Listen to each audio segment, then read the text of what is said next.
You know what one of my favorite desserts is? Banana splits. You know what really cool gymnastic technique that I can't do? The splits. You want to know what happens when two Conquerors hockey users go at it? That's right. The sky splits. We got a lot of splitting in this chapter, and quite frankly, this is not a heartwarming chapter, and I'm really not looking forward to the anime adaptation of it because it's just gonna feel sad. It is literally the end of an era. Hello, Internet. I am the hero of Julios once again with another One Piece chapter summary. This week's chapter is chapter 1165 Reverberations. The artwork this week starts off with Law and Beppo taking a nap on Zeus. That's the fan requested Beppo specifically, but obviously you can't have Beppo without Law, so Oda just felt like he should draw Law in there as well. So that's pretty much it. Like I said, we're just gonna see a lot of these for a little bit, so that's nice. The chapter starts off with Rox calling out to the two of them in his mind, saying, "Please, just kill me." And Roger even acknowledges that the voice he's hearing and the actions and like mannerisms and expression of this monster do not add up. As he is confused by this, Garp actually says to him, "Hey, you're hearing this too, right?" Which means Garp can hear the voice of all things. So I'm gonna take a leap of faith here and just assume Dragon can do it too, and just wasn't aware of it at that time. Because if he can't, then I don't know. It feels like Dragon's also going to be a Conqueror's user, but kind of in the same sense of like Zoro and Rayleigh, where they are huge, strong, conquering type people, but they don't actually have a desire to conquer. I guess now that I think about it, Luffy didn't really want to conquer anything, and Roger and Rayleigh and Gabon and Newgate, most conquerors we've seen actually don't really desire conquest so much as just freedom. Regardless, though, I think it's safe to assume that the voice of all things and the Conqueror's Haki are probably both things that Dragon has. And that's something we should probably look out for in chapters in the future when we actually see Dragon doing things. But as the two of them are clashing with this monstrous form of Rox, the sky actually splits. And we see, I would assume, for the first time in recorded history, the sky splitting in this way. Unless there was someone even before Rox that clashed with another Conqueror's user. But I think the implication we're getting from here is this is the first time Conqueror's Haki has truly clashed with each other in recorded history. I'm going to take a wild guess, again, that Joy Boy and Davy Jones probably split the sky while fighting Eam 800 years ago. But we won't know until the Joy Boy flashback. So they fight and they fight and they fight, and we cut to various things happening around the island. We see the Roger pirates returning. We got, Rayleigh's carrying Shaki. Gabon is heading towards the ship. And that's when Gloriosa just kind of pops up and says, "Hey guys, Rock's pirates are gone. I'm joining you for a little bit." So she just makes herself at home, which this is obviously a multi-purpose thing for her. One, and least important, weirdly enough, is probably just to get on a ship to get to safety. She could get on any ship for that. Two, probably to keep an eye on her sister, because I know she's jealous of Shaki, but also she cares about her sister deeply, obviously. And third, she gets to hang out with Roger for a little bit, which is probably the most important thing to her because, as we've seen from the women of Amazon Lily, they literally die if the object of their affection doesn't at least talk to them. But that's not the only pair of pirates that we see splitting. We see Linlin and Kaido having their argument. They've completely forgot about the giant spider monster in the distance, as Linlin tells Kaido, "You owe me for this fruit." And Kaido obviously says, "Hey, I took it from you fair and square. I slammed you as hard as I could, and then I ate the fruit. That's fair." And Linlin and Kaido have this clash of ideology of what is exactly a fair thing to do in a pirate crew setting. Lin Lin very much believes in the thought of seniority, in the thought of who came first, who's the first child. If you view the Rocks Pirates as a family, Lin Lin is the older sister, which means she should get the stuff first, and then the little brother, Kaido, gets the hand-me-downs. Kaido, however, believes that if you are the strongest, you get to make the decisions. If you can bash your way to the thing you want, you deserve the thing you got. That's how Kaido views it. And Kaido even tells her that one day he is going to build a pirate crew where only the strongest are allowed to be in charge. And then, I don't know what I'm going to do after that. Maybe I'll go get the One Piece. Or, well, we don't know what that is yet. So, I guess it really was just a matter of, I'm going to show off to you, Lin Lin. To which she tells him, the day you defeat me is never going to happen. And the two of them go their separate ways, as Streusen tells Lin Lin, hey, the island is coming to a close. The island is no more. We got vamoose. And they split up. Not to mention, we see that Stussy and I want to say Wang Ji, but no, that's Gansui. Gansui and Stussy are running through the island as well. Stussy's looking for Newgate. She says, hey, where is Newgate? And Gansui tells her it doesn't matter. He'll definitely get off the island on his own. Let's get a move on. Who is this guy? Oda, you can't just casually just throw a negative hollow in the middle of all this chaos and assume that I, one of Perona's bigger fans, isn't gonna notice. Who is this man? He is the previous user of the hollow fruit, clearly. What happens to him? What happens to his devil fruit? This is going to be in the question corner. I guarantee it. Probably question corner volume 115, I want to say. Maybe 116 if people don't catch on very quickly. But who is this man? What's his story? Why does he have the hollow fruit? And we know that he doesn't... He looks fairly young, so he's not long for this world because Perona's the next user, and that's so sad for him. But enough me fanboying over the hollow fruit. We finally cut to Newgate. Actually, we had the panel for Newgate was before this, but I wanted to get to this last. Newgate is away from the action, which I'm a little surprised by considering how gung-ho he was with staying to Rocks till the end. But he seems to be looking for a way off the island as well. So maybe the clash that happened sent everyone in so many directions. But he is greeted by an individual who says, hey, you trying to get off this island? I'm trying to get my pirate crew off this island, so why don't we come sail together for a little bit? It is a man called Polo Graham. This name means nothing to me. However, he looks just like Marco. Now, mind you, his name is Polo Graham, which means, in Japanese wording, his last name comes before his first name. So if we said his name in English, he would be Graham Polo. This means, if this guy is Marco's father, Marco's full legal government name is Marco Polo. He waited 20 years to make this joke. You know what? No, actually, I'm going to double check. I want to make sure I know the exact amount of time. So I'm going to go check the first panel that we saw Marco, and then I will get to that. Hang on, let me just check. The first chapter with Marco in it came out in 2002. We have been waiting 23 years for a Marco Polo joke.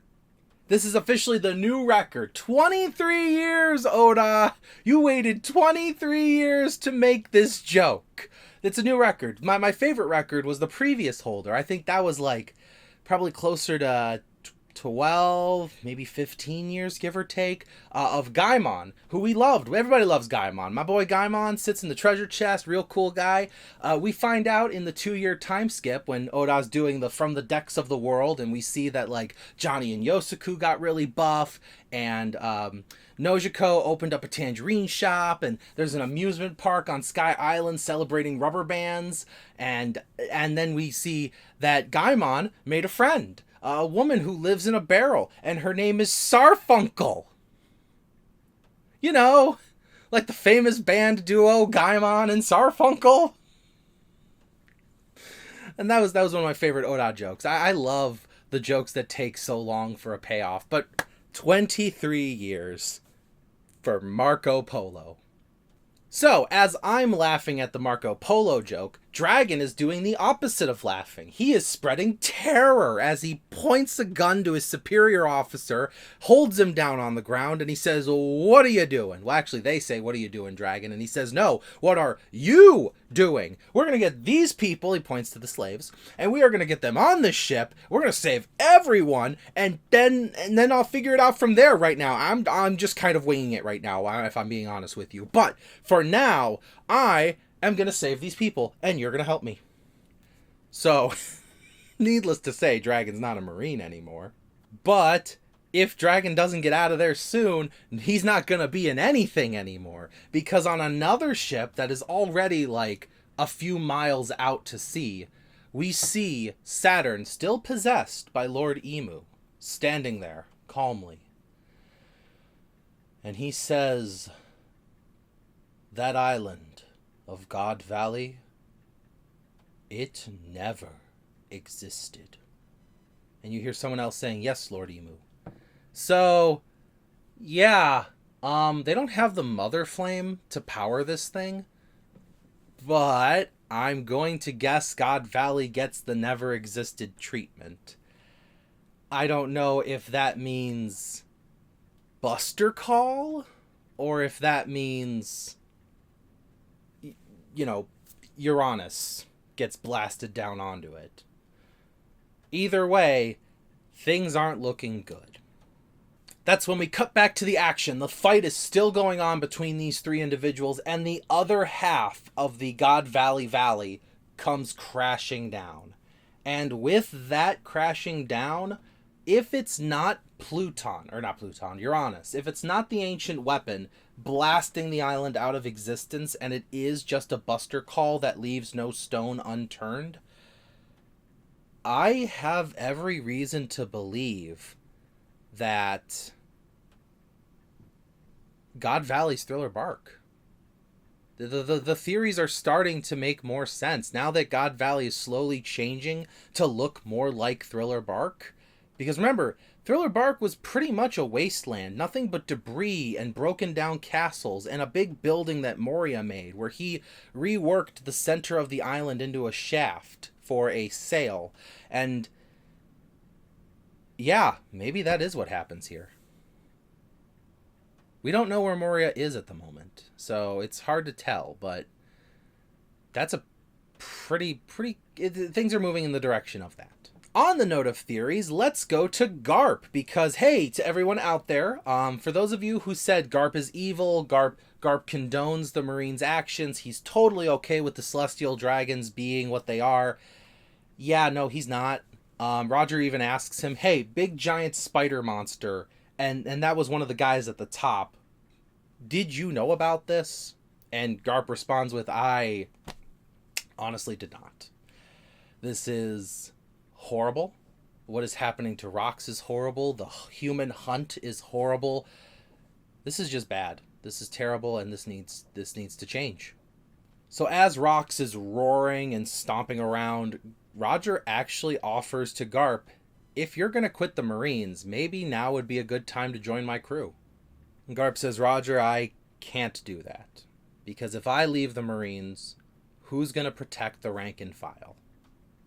Because if I don't stay a vice admiral," well, he was a vice admiral at this point. "If I don't stay in the Marines, if I don't stay in a position of authority, how do I keep the people below me from walking into war zones like this?" So Garp stays in the Marines to keep the Marines from devolving into a horror show. And so far, he has. He gets to do whatever he wants, which is fascinating considering he punched Eam. So I'm very interested to find out how he get away with that. On this note of their conversation, though, Roger comes to a realization that their attacks aren't good enough. He said, listen, Garp, I know for a fact that my attacks are hitting him. I can feel the physical hit of my sword onto him. And I've coated it in armament hockey, which we know doesn't yield to devil fruit powers. So it's not a fruit that's stopping me. And I'm even putting Conqueror's hockey into it. I'm putting my back into these attacks, and they're just not hitting.